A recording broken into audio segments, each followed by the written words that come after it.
Hi, you're on the Reddit Confessions channel. It started with her dropping a spoon. Not slamming it, just letting it fall, like she couldn't even be bothered to hold on anymore. The clang echoed through the kitchen like a warning shot.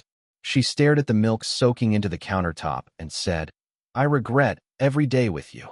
Just like that. Between the Cheerios and the passive silence, she declared our entire marriage a mistake. I blinked. Not because I didn't hear her. I did. Every syllable sliced clean. I blinked because I just poured her coffee. I still cared enough to add her usual 2 sugars. That felt embarrassing now. I didn't ask why. I didn't say, "What do you mean?" I just stood up, took off my ring, and tossed it into her cereal bowl like a final ingredient. "Then let this be the last one," I said. I wish I'd stormed out, made a scene. But no. I walked to the door like a ghost in my own life, grabbed my keys, and left the house we built from wedding dreams and secondhand furniture. I slept in my truck for 2 nights. Couldn't go to my brother's. He liked her too much. Couldn't afford a hotel. She handled our finances. I spent most nights parked behind a shuttered ice cream shop, trying not to cry loud enough to fog the windows. But the real twist didn't come from her. It came from her friend, Hazel. A week later, Hazel showed up at the ice cream shop. Not by accident. Not with sympathy. But with something far, far worse than betrayal. And I hadn't even pressed play yet. Hazel didn't knock. She just appeared beside my truck like some shadow with wet eyes and shaking hands. I was half asleep, parked behind the old ice cream shop again, wrapped in a blanket that smelled like fast food and failure. I rolled down the window. She didn't say hi. She just looked at me with this complicated mix of guilt, urgency, and, weirdly, pity. "You're not gonna like this," she whispered. I almost laughed. What was left to like? She held up her phone. A paused video. The thumbnail was blurry, but I recognized the kitchen tile. Our kitchen. The one I'd laid myself, bleeding under the cabinets because Lily said she liked clean lines and cold floors. "Where did you get that?" I asked. My voice came out rough. I hadn't spoken to anyone in 3 days. Hazel's lip trembled. "Lily sent it to a group chat. By accident, I think. I don't even know why she filmed it. I downloaded it before she deleted it. I shouldn't be showing you this, but..." She cut off. She didn't need to finish that sentence. She hit play. There was my wife. Hair up, laughing, that carefree kind of laugh she used to save for me. She was wearing his hoodie. I didn't recognize the guy at first, but when he turned, I felt my whole body go cold. It was my coworker, Mason. Mason, the guy who once told me I married up. The guy who came to our BBQs. Who called Lily sis. Who borrowed my tools and returned them greasy, but grateful. They were in our kitchen, sitting on the counter, kissing between bites of takeout from the Chinese place Lily always said she hated. She fed him a dumpling and said, "Don't worry. He still thinks I'm at yoga." My heart didn't break, it collapsed. Quietly, like a building with rotten beams finally giving out. Hazel stopped the video halfway through. "There's more. But it gets worse." I couldn't speak. I couldn't look at her. I just stared at my own hands gripping the steering wheel like it was the only thing keeping me tethered to reality. Hazel started crying. I tried to warn her. I told her she was playing with fire. But she didn't care. She said, "You were too soft to ever leave." That hit me harder than the video. Too soft. That's what she thought of me. That's what she told her lover, the man who used to share beers with me after long shifts. That I was just a doormat. Safe. Predictable. Weak. Hazel wiped her tears, then said something that would spin this whole disaster in a direction I never expected. "She didn't just lie to you, Elijah. She lied to me too. About something big. And I think you deserve to know everything." And just like that, I realized Lily's betrayal wasn't just a one-person wound. She burned everyone close. And the ashes were still warm. Hazel sat in the passenger seat of my truck like she was made of glass. She kept wringing the sleeves of her hoodie, not looking at me, like she wasn't sure if she had the right to be there. I was still gripping the steering wheel, knuckles white, stomach twisted into knots. That video had already shattered everything I thought I had left, but Hazel was still holding something back. I could feel it. "She didn't just cheat on you, Elijah," Hazel said finally, voice thin and hoarse. "She lied to me, too. About the pregnancy." At first, I didn't understand. I blinked, trying to focus, but my brain was already overloaded with images of Lily and Mason in our kitchen, laughing like they'd stolen something. I guess they had. Pregnancy? I repeated slowly, like the word didn't belong in the same conversation. What do you mean? Hazel turned to face me, finally locking eyes. Last year, Lily told me she had a miscarriage. She was 2 months along. She said she was devastated, that she didn't want to tell you because she knew you were stressed about work and money and didn't want to disappoint you. I stayed up with her for 2 nights straight while she cried on my couch. The air in the truck got colder. My hands started trembling. She never told me she was pregnant. I whispered. Hazel nodded. That's because she wasn't. I found out a few months later, by accident. She slipped up while we were drinking one night. She laughed and said, "Can you believe he still thinks I can't get pregnant?" It hit me like a freight train. All those nights we tried. All those damn doctor visits. The anxiety, the tears, the silent dinners afterward when she'd say, "Maybe it's just not meant to be." All that time I blamed myself. I thought I was broken. Hazel leaned forward, her voice cracking. She was on birth control the whole time, Elijah. She never stopped. She told Mason she didn't want kids because they'd ruin the fun. She never even tried. I felt something inside me cave in. Not a crack, a collapse. Like every moment of tenderness I ever gave her had just been thrown into a fireplace. She didn't just betray me physically. She twisted the knife deep into the future I thought we were building. I'd mourned the idea of being a dad. I'd cried when I thought we lost something precious. But the truth? There was nothing to lose. She never gave us a chance. I rested my forehead on the steering wheel and let out a sound that didn't even feel human. Hazel didn't try to comfort me. She just sat there quietly, like she knew nothing would help right now. She was right. But after a long silence, she said something I wasn't expecting. I didn't come here just to tell you that. I came here because I think I've been played too, and I need your help to prove it. I lifted my head, eyes swollen, heart still racing. Prove what? Hazel hesitated, then pulled out her phone again, not the one with the video. A different one. She tapped the screen and turned it toward me. It was a screenshot of a bank transaction. My name was on it. So was hers. And Lily's signature? It was at the bottom. At first, I thought Hazel was showing me the wrong thing. I stared at the screenshot. A bank transaction from 3 months ago, showing a transfer of $12,800 from our joint account to an unfamiliar business account labeled LW Consulting. My full name was attached to it. My signature. My approval. Everything looked legit. Only, I had never seen this before in my life. I looked up at Hazel, confused, disoriented. What is this? She took a shaky breath. That's the problem. It's not your signature, Elijah. It's forged. And LW Consulting? That's not a real business. It's a front. A front for what? For Lily, she said. Her initials. It's an account she opened under a shell name. I did some digging. I wasn't sure at first, but that's definitely her. And she's been moving money through it for months. My heart dropped to somewhere below the floor of the truck. I leaned back, pressed my head against the seat, and stared up at the grimy ceiling like maybe some cosmic answer would show up there. But all I could see were the puzzle pieces snapping together. All those mystery account fees I couldn't trace. All the weird balance drops. The time she said the bank must have made a mistake and promised to fix it. I believed her. Of course I did. Because love makes you stupid. And I was practically a genius in stupidity. Hazel continued. She used your name, your ID. She must have taken photos of your driver's license while you were asleep or in the shower. The electronic signature? She traced it from that old lease agreement you signed back when you first moved in together. It's not just cheating, Elijah. She stole from you. Thousands. I felt sick. My throat was dry, my vision was blurring, and I couldn't tell if I wanted to scream or cry. I had worked years to build that account. Overtime, side jobs, skipped meals. That money was supposed to go toward a home upgrade. Maybe even IVF if we tried again. But no, Lily funneled it into a ghost company bearing her initials, with a fake identity and a forged signature, while sleeping with my coworker and making me feel like I was the one failing her. I can help you prove it, Hazel added quietly. I've been watching her. Because she did something to me, too. I turned toward her slowly, as if afraid her next words might finish what Lily started. Hazel's lips parted, but she hesitated. Then she pulled out a small envelope from her pocket. She handed it to me. I opened it, expecting more bank documents. Instead, I found a folded ultrasound image. 2 heartbeats.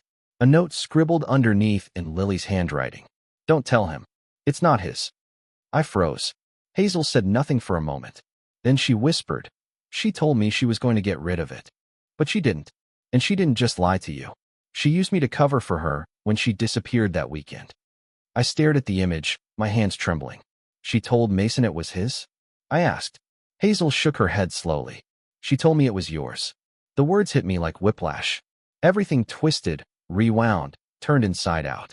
I didn't know what to believe anymore. I was angry, humiliated, confused, and haunted all at once. But one thing was suddenly very clear. This wasn't just betrayal. It was a setup, and I had no idea how deep it went. I didn't speak for a long time. I just sat there with that ultrasound photo in my hand, the note beneath it burning through my fingers like acid. "Don't tell him. It's not his." And yet, Hazel said Lily told her it was mine. So which version of the lie was real? Or were they both smoke from a fire I hadn't even seen yet? Hazel stayed silent, probably sensing the hurricane building inside me. She didn't try to console me. That's something I appreciated about her. She didn't treat me like some broken animal. She let the truth sit in the air, ugly and undeniable. Eventually, I broke the silence. "Why would she lie about who the father is? Why involve you like that?" Hazel looked down at her hands. "Because I've always been the one cleaning up after her. Since college. She'd mess up, I'd cover. She'd cry, I'd comfort. She always played the victim, and I always believed she was one. But this time I think she went too far, and she knew it. So she tried to tie me to her mess before it blew up." It made sense. In a twisted way. Lily didn't just burn bridges. She laced them with gasoline, then handed you the match while smiling. She had always been the type to cry just enough to escape accountability. And I, like Hazel, had eaten it up for years. "I need to know for sure," I muttered. "I need a DNA test." Hazel nodded. "I can get one." Quietly. "I still have friends at the clinic she went to. She doesn't know I know." I gave a bitter laugh. "Nobody knows who knows what anymore, do they?" She smiled weakly. "Welcome to Lily's reality." That night, I didn't sleep. I drove around for hours, replaying every moment with Lily. Every time she brushed off my affection, rolled her eyes when I talked about wanting kids, complained about money after secretly draining our account. I thought about Mason, his smug grin, how he always tried too hard to be my buddy, how he once said, "If I weren't married, your wife would be my type." It all felt like one long joke. And the punchline? Me. The husband who didn't see it coming, who slept next to a stranger every night and thanked her for her coldness. But here's where things got even more twisted. The next morning, I got a text. Not from Lily. From Mason. "You think you know everything? You don't. Stay out of it, Elijah. Or I'll make sure what's left of your name burns with hers." I stared at the screen, heart thudding in my chest. How did he know? How did he even have my number? I never gave it to him. Unless she gave it to him. Recently. Which meant she knew I was digging. Which meant Hazel was right. This ran deeper than an affair. I showed the message to Hazel later that afternoon. She went pale. "Mason isn't just her fling," she whispered. "He's involved in the money stuff too. I heard them talking one night." She told him, "If we do this right, he'll walk away broke and embarrassed." My ears rang. "You mean they planned this?" Hazel looked at me like I was a child asking if fire was hot. "She never loved you, Elijah. She picked you because you were safe, predictable, easy to manipulate. She wanted your name, your stability, and your silence. Well, she had 2 out of 3, and I was about to take the third off the table. I was done playing the quiet husband. I was done sitting in trucks behind ice cream shops and staring at ultrasound photos wondering who the villain was. I knew now. It wasn't just Lily. It wasn't just Mason. It was both of them, a team built on lies, theft, and some sick amusement at my expense. So I did what any humiliated, angry, sleep-deprived man would do.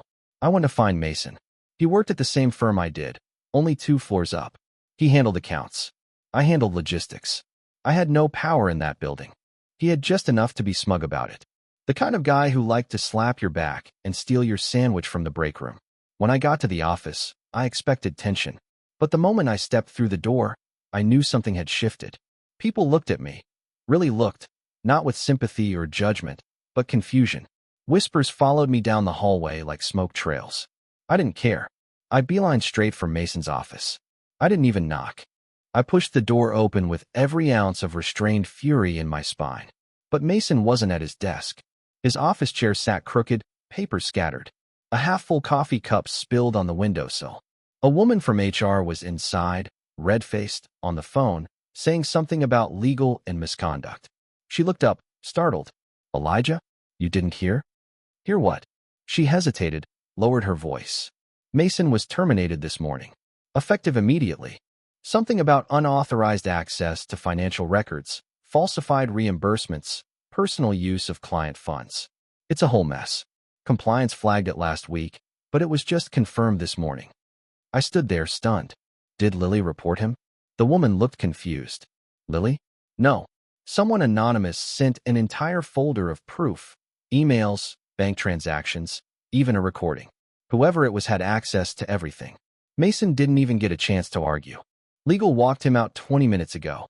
I didn't move. Not because I didn't understand, but because I suddenly realized Hazel had said she still had friends at the clinic. She also had friends in places Lily forgot about. And Hazel, for all her soft voice and tired eyes, had just played her first card. I left the office in a daze. Halfway to my truck, I got another text, not from Mason, but from an unknown number. You should be careful who you trust, Elijah. She's not innocent either. Check her story. I stopped cold. Was it Lily? Was it Mason? Or someone else altogether? When I called Hazel later that night to ask what was going on, she didn't answer. Instead, she sent a single photo. It was of her and Lily, together, from years ago, young, carefree, drunk, and scribbled on the back, in Lily's handwriting, was one line. One day, we'll both get exactly what we want, even if it means using him. And now, I didn't know who to believe anymore. I sat in my truck that night with Hazel's photo in my lap, flipping it over again and again like the answers would fall out if I just stared hard enough. Her message had been simple. A grainy picture of her and Lily in their younger days, arms wrapped around each other like sisters, both grinning like they owned the world. And then that handwritten line on the back. One day, we'll both get exactly what we want, even if it means using him. I didn't know who he was supposed to be, but I had a sinking feeling it had always been me. When Hazel finally picked up my call, her voice was steady. Too steady. You saw the photo, she said. Not a question. Yeah, I replied. And I want to know what the hell it means. She sighed like she'd been waiting for this moment. I wasn't going to lie to you, Elijah. But I didn't plan to tell you everything, either. That photo, it's real. And the message? That was written during our junior year of college. Lily and I were both dating jerks back then. The he wasn't you. You hadn't even met her yet. And I'm just supposed to believe that? I snapped. After everything I found out? After the fake account, the forged documents, the affair. Now you drop this? Hazel didn't flinch. I know how it looks. But you have to understand something. Lily used everyone. Me included. I covered for her because I thought she was just reckless. But she's not reckless. She's deliberate. She plays long games, Elijah. She told me back, then she wanted to marry a guy who wouldn't question her. Someone with steady income and no ambition to leave. You were her perfect mark. That hurt more than I wanted to admit. Because the worst part? It was true. I was steady. I was dependable. I thought loyalty and consistency were strengths. Turns out, they made me easy prey. Hazel continued. I started pulling away from her years ago, but she always found a way to drag me back in. Threats, guilt, secrets. And the pregnancy? She told Mason it was his. She told me it was yours. But it was neither. I blinked. What? She was never pregnant, Elijah. I lied to you. I wanted you to see what she's capable of. And I needed you angry enough to do something. My mouth went dry. So you forged that ultrasound? She hesitated. I edited it. The real one was someone else's. Lily sent it to me once as a joke years ago. I just repurposed it. You used me, I whispered. Just like she did. Hazel's voice cracked. Finally. I had to. You were the only one left who hadn't given up on finding the truth. And I knew if I told you everything up front, you'd retreat like you always do. You don't confront, Elijah. You endure. That hit me harder than I expected. So what do you want now? I asked bitterly. A medal for manipulating me into caring again. No, Hazel said softly. I want you to help me finish this. Not for me. Not even for you. For every person she stepped on to keep herself above water. I hated that she was right. I hated even more that I still needed her. But most of all, I hated what I'd allowed myself to become in this story, a quiet, spineless side character in my own life. Until now. Fine, I said. Let's burn the script. Hazel paused, then asked, You ready to know what she's planning next? No, I said. But tell me anyway. Her voice dropped. She's getting married. I nearly dropped the phone. To Mason? No, Hazel whispered. To someone else. Someone rich. And she's using your last name to make it legal. I didn't sleep the night Hazel told me Lily was getting married again. Not because it shocked me. No, Lily always landed on her feet. It was the how that kept my chest tight. She was using my last name, a name she never legally let go of, to sign off on a new marriage license in another state. It meant two things. One, she was still legally married to me. Two, if she pulled it off, I'd be liable for everything if she got caught. Tax fraud, bigamy, you name it. So I did what I should have done a long time ago. I stopped hiding. Hazel helped me track down the location. It wasn't a church or a hall. It was a vineyard. Classy, scenic, private. I arrived early and kept to the edges, watching guests mingle while Lily floated from person to person in a sleek white dress like nothing in her life had ever gone wrong. She smiled like a woman who had erased her past and written a new one from scratch. Too bad I kept the receipts. Right before the officiant could start the ceremony, I stepped forward. No yelling, no theatrics. Just me, holding up a simple manila folder. The entire place froze. Lily's eyes widened. Elijah, she said, voice cracking. I nodded once. Calm, cold, focused.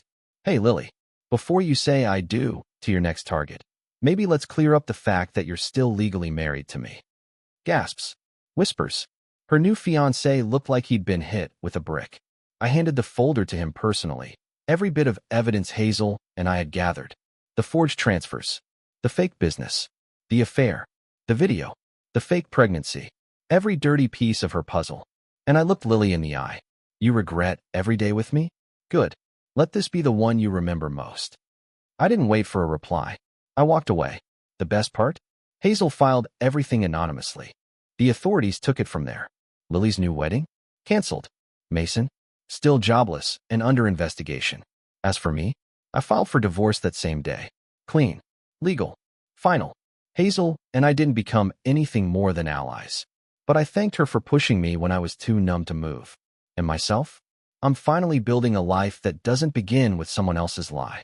Funny how peace feels like breathing for the first time in years. Thanks for sticking with me through this wild ride on Reddit Confessions. If you've ever had to walk away from someone who tried to rewrite your story, drop a comment below about a time in history where truth came out in the end. Something bold, something unexpected. We'd love to hear it. Don't forget to like, subscribe, and share your thoughts with us. Until next time.